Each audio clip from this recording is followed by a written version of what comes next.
Welcome to Moe's! If you've never tried the stacks at Moe's, it's like a roller coaster. Filled with 2 crispy tortillas, you realize something big is approaching. And that moment hits when all-natural chicken is added along with Moe's famous queso, fresh veggies, and all-natural shredded cheese. At which point, it's all folded and grilled crispy, flipping your world upside down. So hurry into Moe's Southwest Grill today for the stacks and enjoy the ride of a lifetime.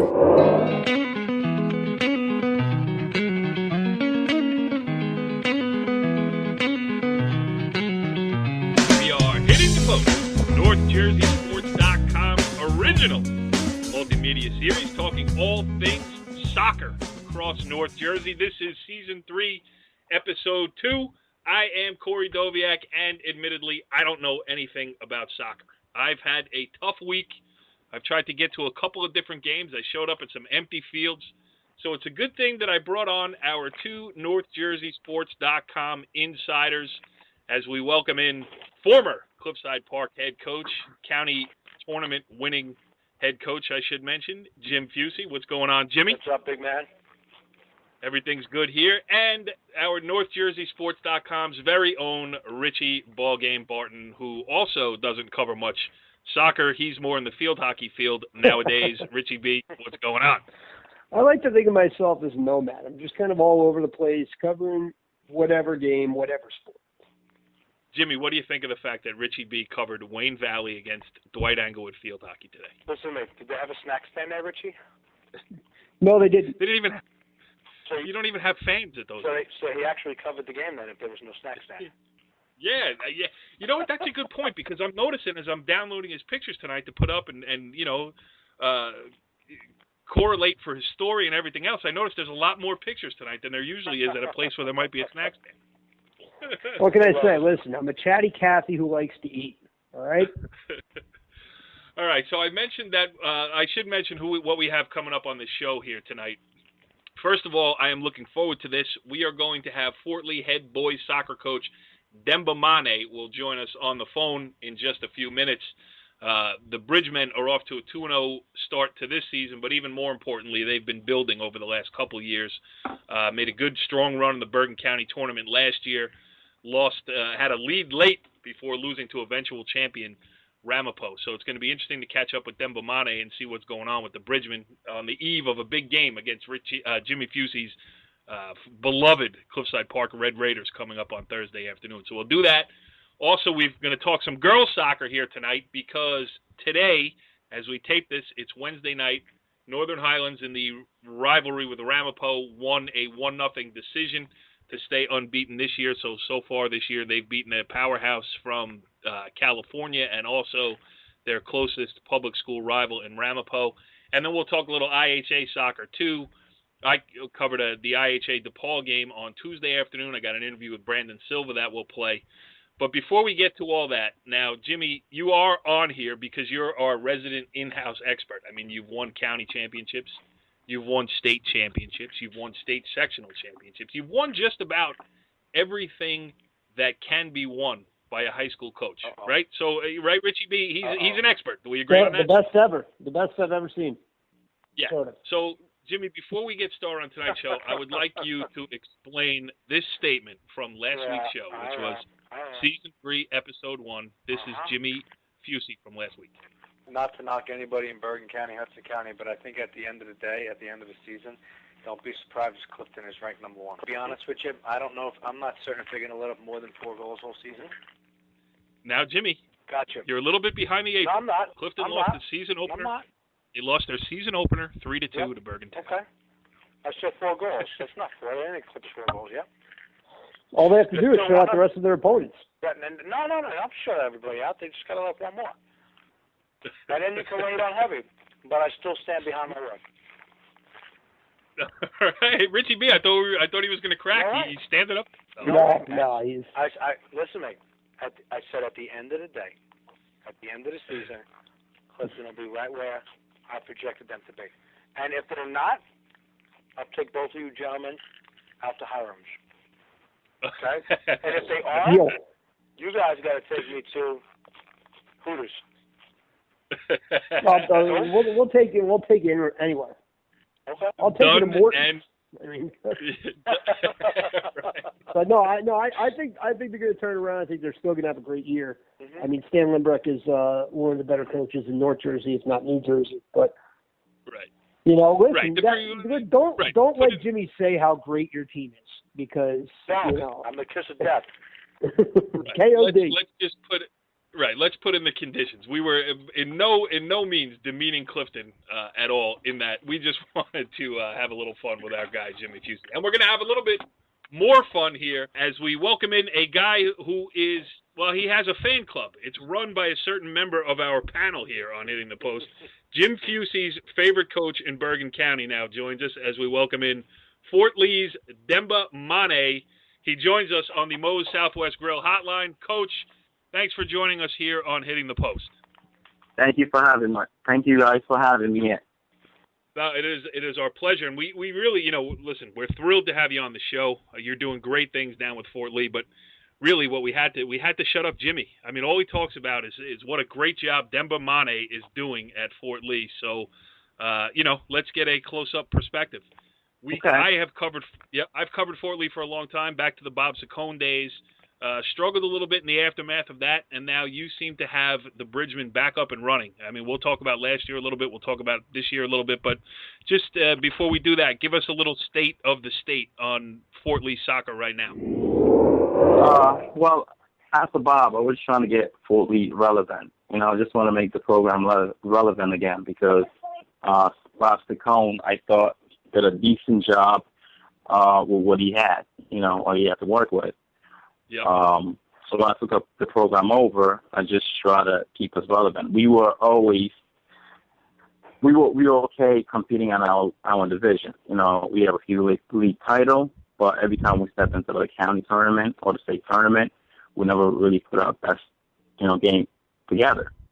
So my objective has been just trying to get the team to be able to perform when we get to the county and the state. Yeah, and you've done that. Well, Jimmy, first of all, you being the former Cliffside head coach, you saw what was going on, with that program, a rival of yours for a long time. Just talk about what, Coach Demba's been able to do down there. Yeah, well, over the course of the years, like you said, Coach Saccone has done a great job in our league, and that was my first question, Coach. Last year, in years past, I should say, you guys were always tough in the league, always tough to play down at the middle school. Cliffside Fort Lee always had battles. I'm sure there'll be another battle tomorrow. But what did you do last year to get your kids stepping out of that mode? You took Ramapo pretty much to the wire. What did you tell those kids? What are you saying to them? What are you doing to them? What are you doing to their minds to get them playing on a higher level outside of the old BCSL American or the Big North American division?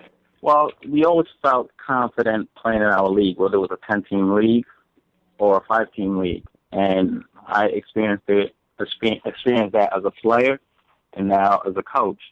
And going to Ramapo, I just told the guys, look, this is my purpose, to get us to be able to play with teams like this. You want respect, you have to get it. You have to beat teams like Ramapo. So they bought into it. They bought into the things that we were trying to do last season, and we ended up going to Ramapo and actually giving them, really, really putting a solid game together. Yeah, you really did. I covered that game.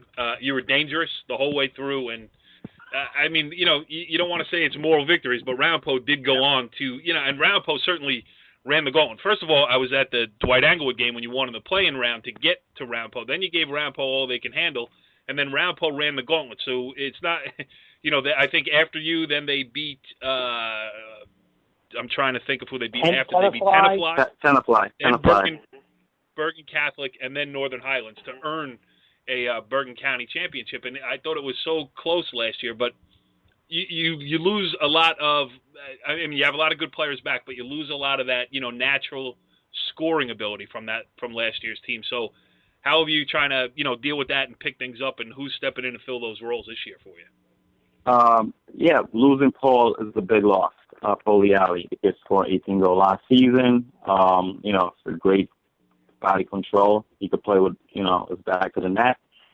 But I think the team is more balanced. We moved Justin Pacacci. He was our center mid last year.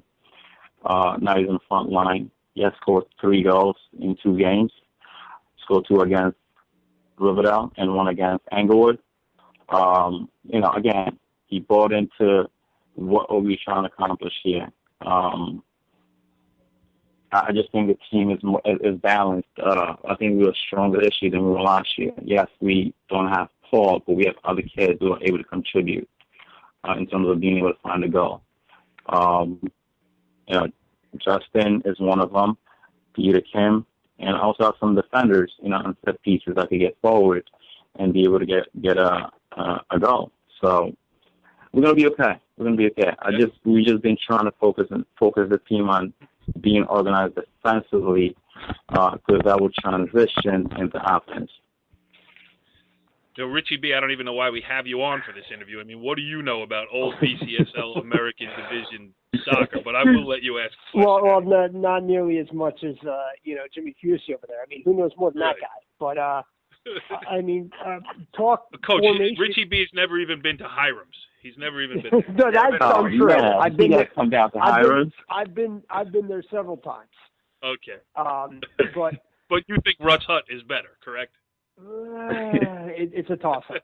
I would give a play not to Ruts Hut, but I'm from that area. Anyway. Go ahead. Just talk about formation-wise. Have you gone with pretty much the same formation, or is it just kind of plug and play for this team? Well, it depends on, the opponent. So we have 3 formation that we like that fits our individual players. Now, my philosophy is, is not, I have to adapt based on what we have, So we have 3 formation that we could throw at different teams depending on the needs and what we need to accomplish. So to just talk about one, I don't think it will be fair, because even last year, we operate on the 3 formation and it helped us. Prior to getting to Ramapo, I think we were playing 4-4-2, diamond in the middle, and 3-5-2. But when we went to Ramapo, we changed it up a little bit because we want to deal with the kid outside. I can't remember his name, but yeah, this kid outside who had a lot of pace. He was good on the ball. So we tried to neutralize Campbell, and they left mid. He actually scored. Yes, Ortiz. He scored a tying goal because I had, the kid that I had on him, needed some break, asked to be subbed out. I subbed him out, put another kid in, and he scored right after that kid. The rotation player went in. So we changed formation based on the teams that we're going to play. I try to get out once in a while and scout teams and see what they have, and then put a game plan together leading to the game. Richie, do you hear this? I hear this. This is Jimmy's dream interview, so let's let him ask another question. I get to ask another one? Wow, this is great. No, not you. I said Jimmy. It's his dream interview. Don't ruin my sound effects. What the hell was that? That was a dream harp. You want to hear it again? Here you go.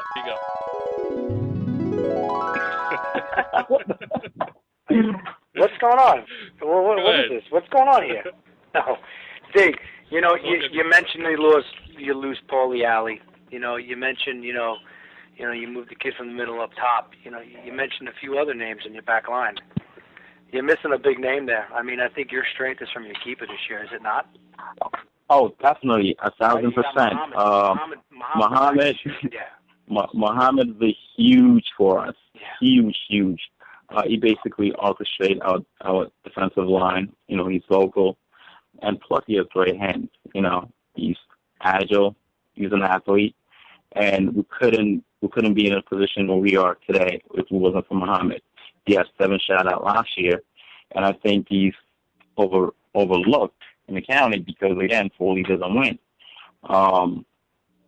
But this year, he's going to make a statement, and he knows that. I know it. If we continue in the path that we are in, people will take notice of Muhammad. He's an all-county caliber goalkeeper. Absolutely. Hands 100%. I was so hurt last season when you didn't get mentioned in the county. But you got to win. You got to win to get those recognition. And they know that. They understand that. I think the thing that hurt him last year is Cliffside had the kid Edgar Argueta coming out too, who's returning first team all county. So to get, even though arguably two of the top goalkeepers in the county, unfortunately, both of those guys coming out of the American division aren't going to get recognition. One of the two. So, hopefully this year, people recognize him. You make a little push in the county tournament, and people recognize him because honestly, he's as stable. He's as vocal. He's as strong as anybody else in the county, and the kid deserves it. I remember when he came up as a freshman, skinny Muslim kid. I'm like, who's this kid? You remember that? You remember as a freshman? He was wearing that silly-looking 1982 yellow golden shirt. And I'm like, does Fulton not have a budget over there? They can't get this kid a decent keeper shirt, dude. Listen, we I'm trying to change that. We have Under Armour now, Nice. But yeah, it's so funny you said that. I had a conversation about, his experience as a freshman. When they first came into the program, because I started with them, that's when I took the program over 4 years ago. And, threw him out there to the wolves, and he was just, lost. So we had a conversation about it the other day. And he's like, Coach, thank you so much for believing in me, giving me the opportunity. I see your vision. This is what you wanted. I said, no, I just recognize your work ethic, and I thought you had this decent ability as a freshman. And, we got beat up a lot, but it made you stronger, and the experience is going to carry you over this year, And I think that's where we are at with this team, the experience. I have a lot of guys who have a lot of experience. Muhammad being a starter as a freshman. And Justin Pacache now moving atop, also being with me since he was a freshman. So we are positive here. Things are positive. The kids are working hard. They give me 100% effort every time they step out into the field, and that's all I ask for. I just want to backtrack real quick, Corey. I want to talk about that Ramapo game last year because, Coach, year after year after year after year after year, Fort Lee gets slammed by the parochials. We all know parochials don't recruit, right, Corey? But Fort Lee gets slammed every year by Bergen Catholic. No, Coach, you guys lost a player. You had the kid Flame. You had kid after kid. And I think Paulie coming back really set the tone for your program. Hiring you as a coach set the tone. Paulie coming back and being successful.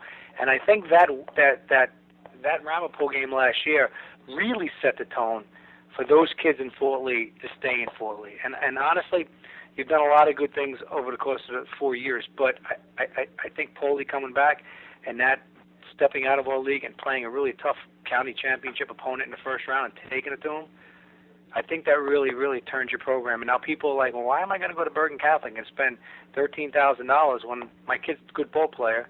We got a really good coach, and he's got some good things going there. So, going back to that Ramapo game, that was huge for your program. I agree or disagree? Yeah, I agree. My objective has been also trying to keep kids in-house. We lose a lot of kids to these parochial schools, and I've been trying to, counter that. And Paulie coming back and having the type of career that he had in Fort Lee is only going to encourage parents and kids to stay.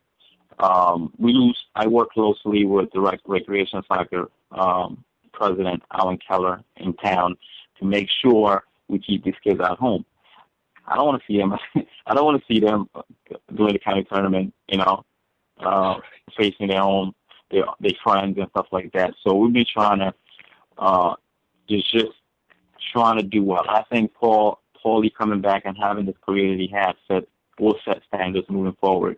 That kids will want to stay, kids will want to be part of the program, be affiliated with Fort Lee, and that's my job to make sure they stay home. Is he playing in college, Paul? Yes, he was going to play at Ramapo. He was on the pre-season roster. Something happened during the course of the summer. He never made it to tryouts.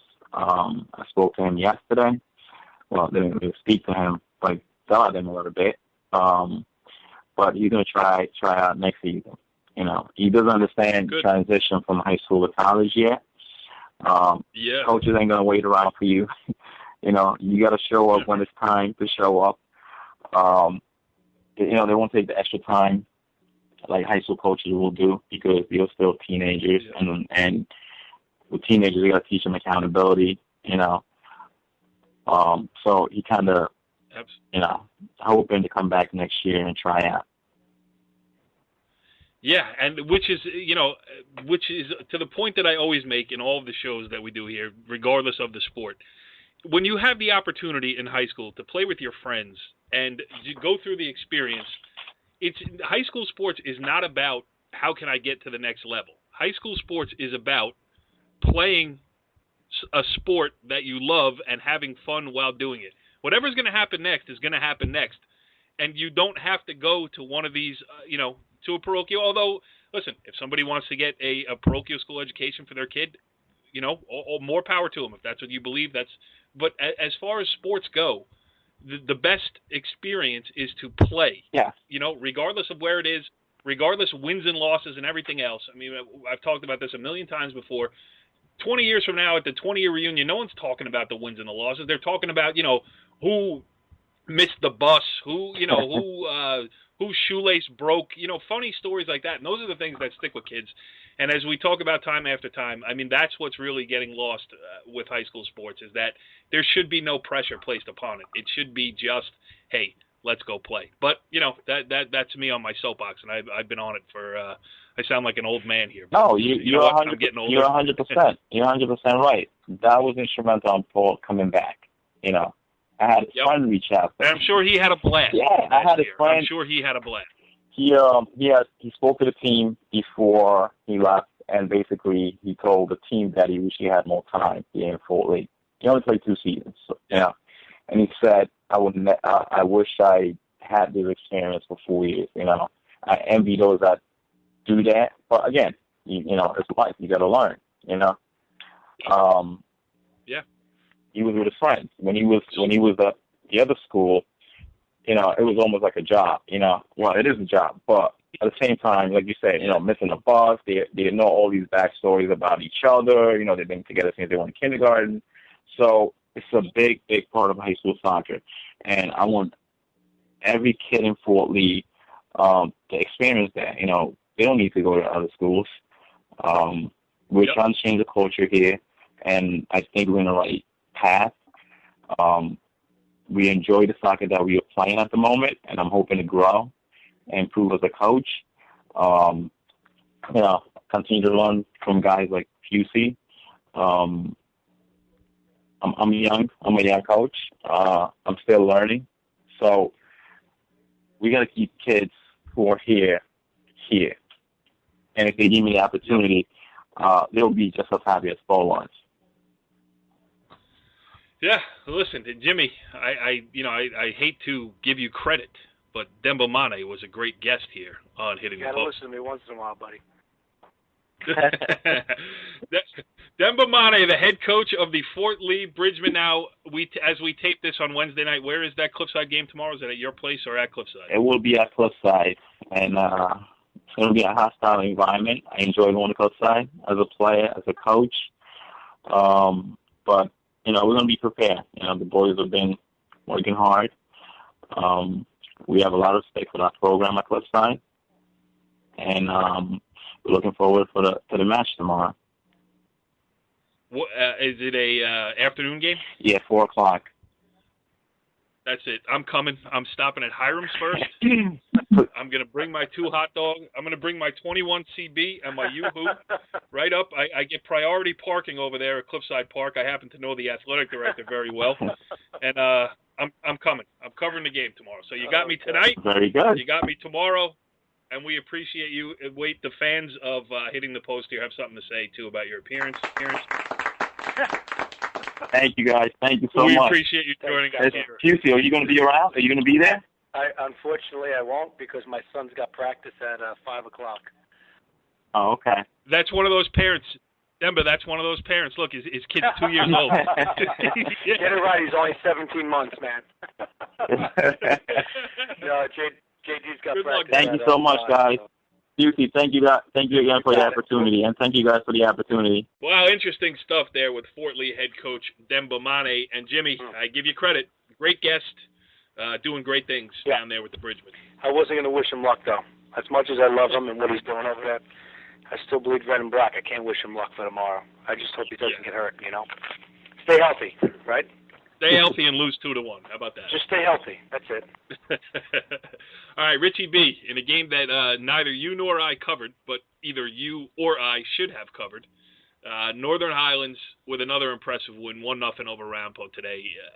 I don't know what else can be said about Tara Madigan, a former guest here on Hitting the Post in years past, and the dynasty that is the Northern Highlands Highlanders. It just keeps rolling on here. It just keeps rolling on, and they just don't allow goals. I mean, it's hard to lose when you don't allow any goals. And Kayla Cladd, from what I heard today, she was tested in that a little bit, but not too much. She's small but very athletic, very aggressive.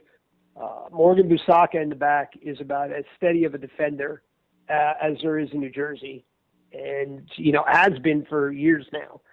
I mean, they're just so solid, so cohesive, and they communicate so well that, I mean, to get a goal in Northern Highlands, you pretty much have to somehow get a set piece 30 yards out and go upper 90. I mean, that's pretty much where it's at this point, because they don't seem to make mistakes in the back.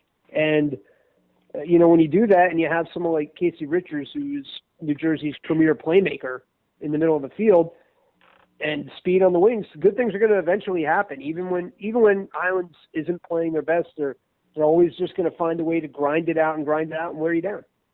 Yeah, and they kill you on, like you said, to score against them, it probably has to come from a set piece. But honestly, they win so many set pieces, and they kill you on set pieces. They're just from Jackie Rainica with the long throw to Claire Shea running down the middle and heading in corner kicks and throw-ins and everything else. I mean, they always find a way to put the ball on the frame from set pieces. Yeah, but I'll tell you what, let's not take anything away from Ramapo. Ramapo's a really good team. They have a lot returning. And, after losing in the Group 2 state final last year, they have a lot to prove. I think they, even though they lost, they took a step towards that today. And, don't be surprised if they give, Highlands or IHA a run in the county tournament. Yeah, they always do. It's absolutely true. Jimmy, what do you know about girls soccer? How's Cliffside doing? Cliffside's well. Cliffside 2-0. 2-0. They there you are. go. Unbelievable. They're hot. They're Great on a things. roll. They're like butter. They're on a roll. Oh, my God. How'd you like Richie Barton's classic? Today's Captain Obvious observation of this week's edition of Hitting the Post. If you don't give up goals, it's going to be hard to lose games. Yes. I mean, really. Yes, but you have to score a goal. It's true. You want insight, you've come to the right place. Yeah. And that moment in Hitting the Post history is brought to you by 4 Feet Graphics. Everybody says in order to win, you have to be strong on defense and not let up any goals. But in order to win, you have to score. People forget, defense wins championships. I get that whole thing. And soccer, when goals really, when push comes to shove late in the season, county tournament time, state tournament time, goals are hard to come by. Yeah, okay. Yeah, everybody's stingy in the back line. Still got to score. Yep. It's difficult to score. Yeah, but with Highlands, I mean, other teams don't even get the opportunity because they just win balls in the back over and over and over. It's not like they're just winning the ball and clearing it out. They're winning it, playing it forward, and it becomes, demoralizing mentally. Let me ask you this, Rich. You've seen them this year once or twice? Who, Highlands? Yeah. 0 times. But, I mean, I thought you saw them against... I did not. I saw saw IHA against Miracle. Oh, okay. But, I mean, Highlands is all the same girls. Okay. Does their back line get to play, or they just neutralize everything in the middle third? And they play transitional defense? No, they play. I mean, they'll make overlapping runs. Okay. I mean, they're very cohesive. Julia Holman in the middle. I think she's committed to Boston College. I mean, they're just so solid. And I mean, they'll win a ball in the air, collect it, play it on the ground, and play it out wide. And I think no girls team uses the whole field the way Highlands does. And that's Can they knock off some college teams? like it's about what strength, level? I think. Yeah. Any level. Any Yeah. like it's, Yes, it's they some can D3s, beat maybe Carolina. D2s. I'm sure they can knock off a couple. I mean, D1s, no chance. Okay.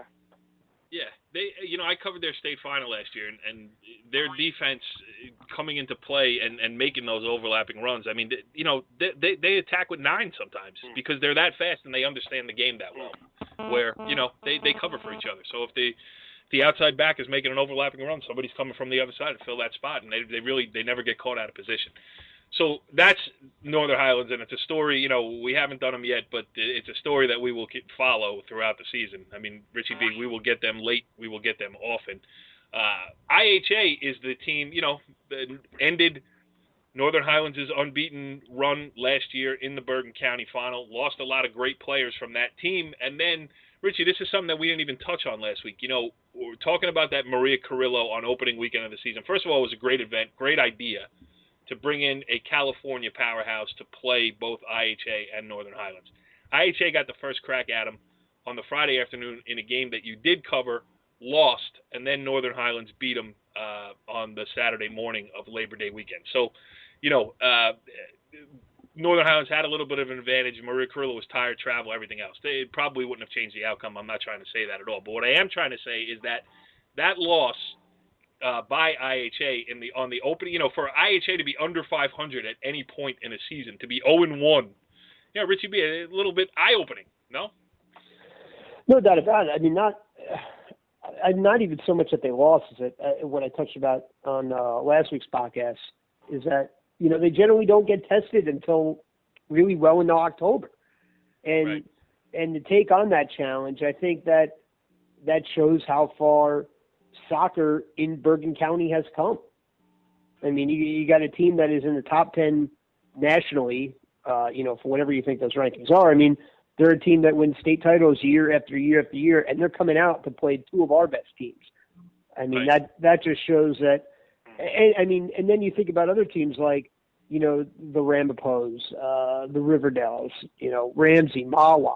I mean, I think everyone pretty much knows that Northern Highlands and IHA are a level above everyone else. But then you go like 3 through 10, and you got a lot of really, really good teams, some of the better teams in the state that are going to be battling it out. It's going to make the county tournament very exciting. But overall, I think Bergen County has really cemented itself as the best county in New Jersey and one of the best in the country, top to bottom. Yeah, you see it when they go to the state finals. I mean, IHA wins every year. Northern Highlands wins every year. Ramapo got to the final last year in a game they very well could have won, played very well in it before losing. So I think you're right about that. So I covered IHA yesterday against DePaul. IHA has rebounded with 3 straight wins. Now they seem to have the whole thing rolling. And, Jimmy, I'll be curious. I want to play an interview that I did with Brandon Silva, the head coach at IHA, yesterday, and then I want to get your thoughts on it. So have a listen to this. Yeah, we're working on, I think, what group is going to mold together the best.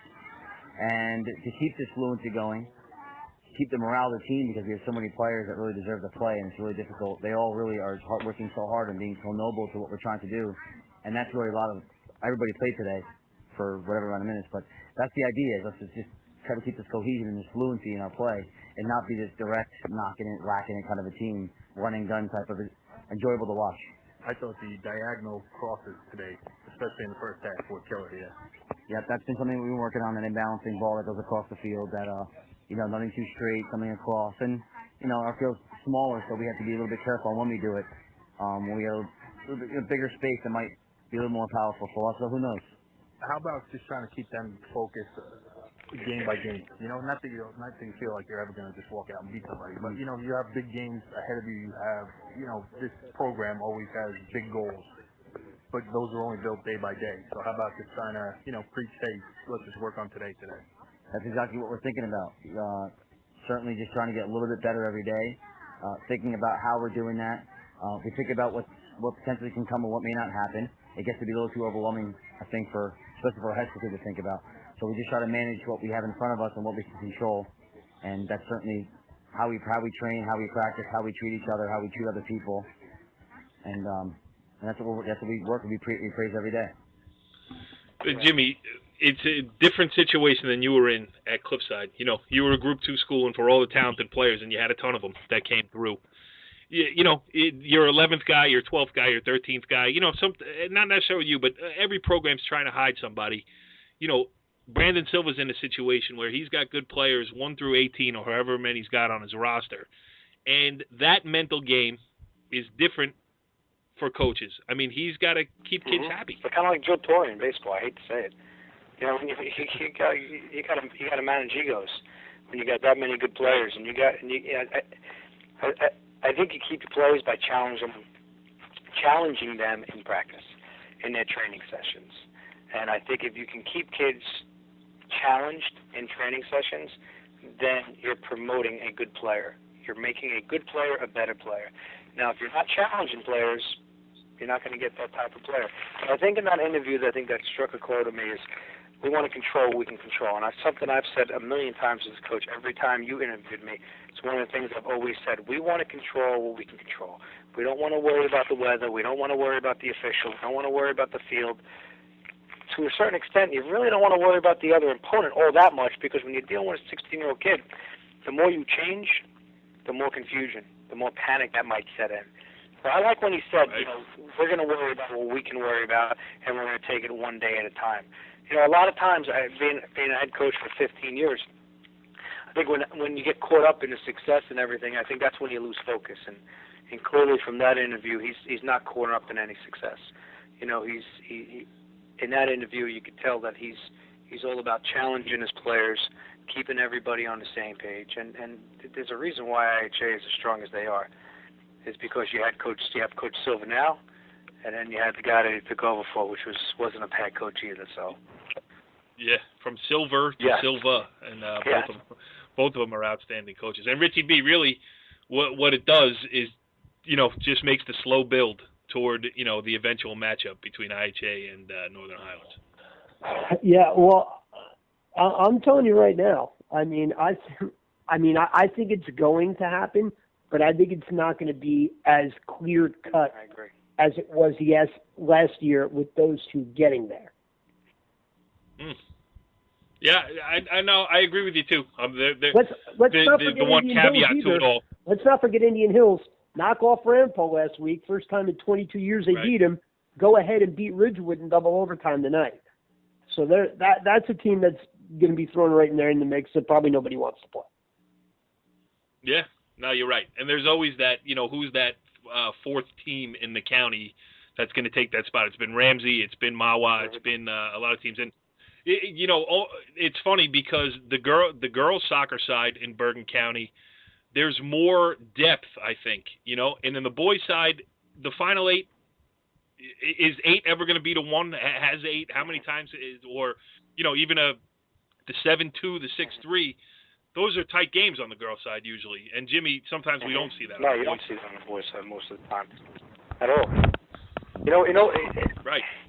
It's still the game of soccer, though. Baseball, football, basketball, the better team's going to win 9 out of 10 times. Soccer, baseball, the better team's going to win maybe 6 out of 10 times. But that's what makes the game great. I mean, you got a team like a Riverdale who's got the girl up top, whose brother was the goal. Yeah, whose brother was the keeper a few years ago for the boys. I mean, she's what, a junior? She committed to Miami. So I mean, you got to figure, man, if she gets loose and scores a goal or two, and her sister has a good game between the pipes, who's to say that team can't pull it off? With that coach is just as good as anybody out there. Who's to say that team can't pull it off? Richie B, I think that we have to send out the invitation to Steve Grenz. I think we do. I mean, it's about that time. We usually get him like third or fourth podcast of the year. Yes, and sometimes we even get him and then don't get him because it never makes it to the air, which is a running joke here on NorthJerseySports.com. Listen, we had boys soccer talk, we had girls soccer talk, we had interviews, we had some lively discussion. Good stuff here on Season 3, Episode 2 of Hitting the Post. And all I can say is, hey, we're going to go out, collect some information, and do this again next week. Good job, Jimmy. Thank you. Good job, Richie B. I know. See you next week. Follow the leader.